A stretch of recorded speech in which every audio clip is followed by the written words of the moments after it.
Praise the lord. ఈరోజు వాక్యాంశము అపొస్తలుల కార్యాలు 12వ అధ్యాయం 23వ వచనం.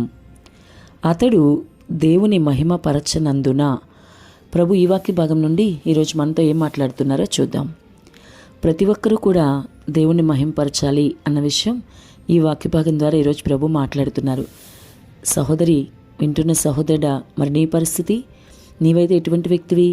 నీవు ప్రభుని మహింపరిచే వ్యక్తివేనా? నీ ఆత్మీయ జీవితంలో అటువంటి అనుభవం నీకుందా? నీ ద్వారా నీ దేవునికి మహిమ రావాలని అస్సలు నీకు తెలుసా? నీ ద్వారా ఆయన ఎప్పుడు ఘనత పొందుకోవాలని ఆలోచిస్తున్నావా?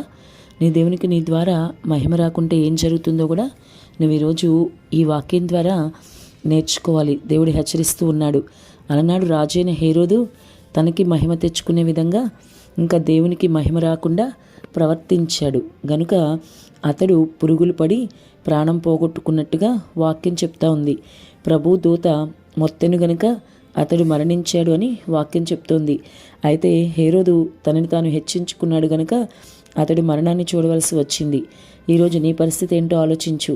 నీవు కూడా హేరోదు వలె ఒకవేళ నిన్ను నువ్వు హెచ్చించుకునే స్థితిలో ఉంటే ఖచ్చితంగా నిన్ను నువ్వు మార్చుకోవాలి. వాక్యం నీ వద్దకు వచ్చినప్పుడు సరి చేసుకునే అనుభవంలోకి నీవు రావాలి. సరి చేసుకుంటే దేవుడికి మంచిగా ఉంటుంది. సరి చేసుకోకుండా దిద్దుబాటు నాకు అసహ్యం అనే స్థితిలో నీవు ఉంటే ఖచ్చితంగా హేరోదు వలె నీకు కూడా మరి ఆ విధమైన శిక్ష నీ దగ్గరికి వస్తుంది. అటువంటి పరిస్థితి తెచ్చుకోకు సుమా. ప్రభు నిన్ను రక్షించాడు కనుక నీ ద్వారా ఆయనకి ఎప్పుడు అవమానం రాకుండా చూసుకో.